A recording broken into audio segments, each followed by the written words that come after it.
Welcome to Revolts Update. My name is Silas Atifo. I'm your humble servant. Last weekend, African activists as well as Amazonian activists were outraged this last weekend over the firing of the AU ambassador to the United States in Washington, D.C., Ambassador Arikana Chiobori-Kwa. That has been a very big asset for the Pan-Africanist movement all over the world. And African activists particularly and Pan-Africanists expressed their outrage all over the social media this last weekend, and it's still ongoing. You might be wondering why African and Pan-Africanists took the sacking or the firing of this ambassador very special. Ambassador Arikana Chiobori has been a very big advocate for an African union, a real African union, a Pan-Africanist to the core, and to the point that she in many ways have offended basically the West, especially the West corporatist class.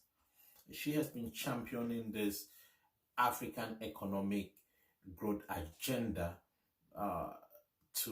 since she was appointed to that position, in a very vocal manner, condemning all the ills of colonialism and how this has impacted Africa in a very negative way, and the need for Africans to come together and see their own potentials as opposed to waiting for handouts from the West.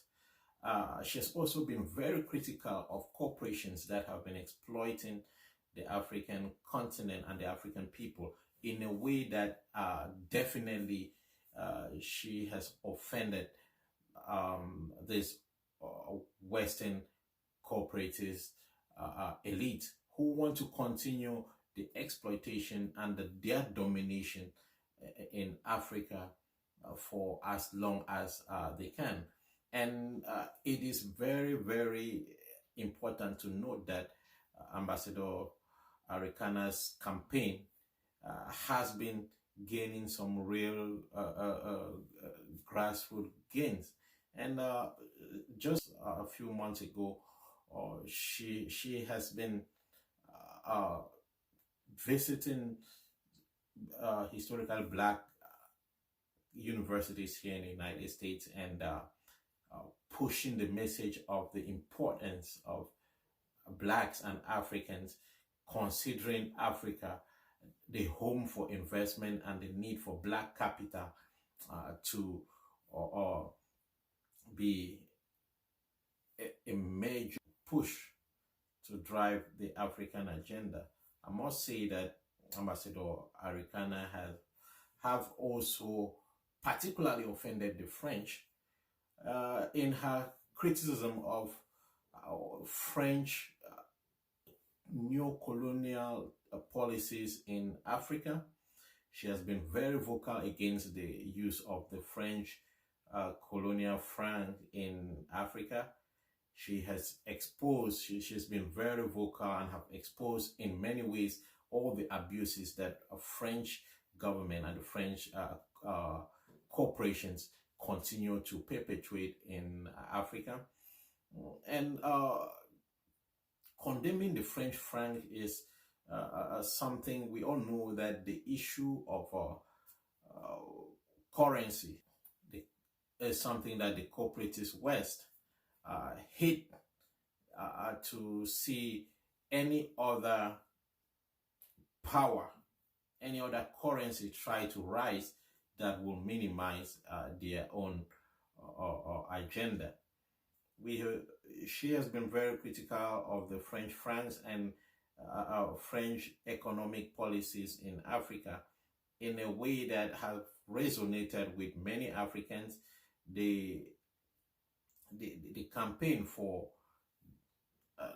the rejection of the French franc and for the creation of an African currency have also been greatly enhanced during her tenure of office. We have seen the eco currency being adopted, and it's also been there's also been a very big campaign against the use of the French franc in French Africa.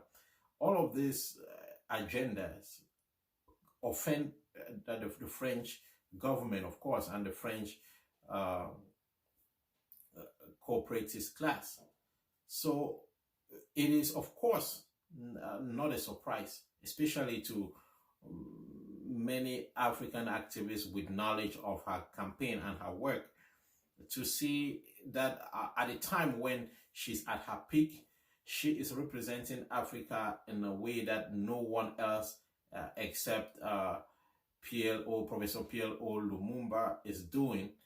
A lame duck African Union administration would choose to take her off that position. It is, of course, no secret that the African Union, headed by the most brutal and corrupt dictators of the world, will only bow to money and the demands of foreign governments in order to stay in power.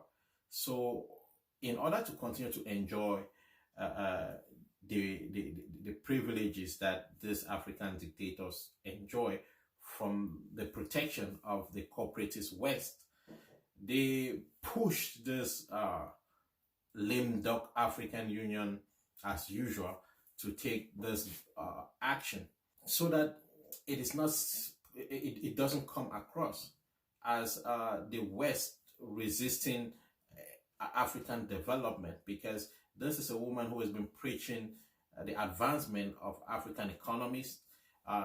In all of her public speaking that she has done, business-minded Africans have and African Americans and Africans, I would say, because someone like me even hate to categorize Africans, because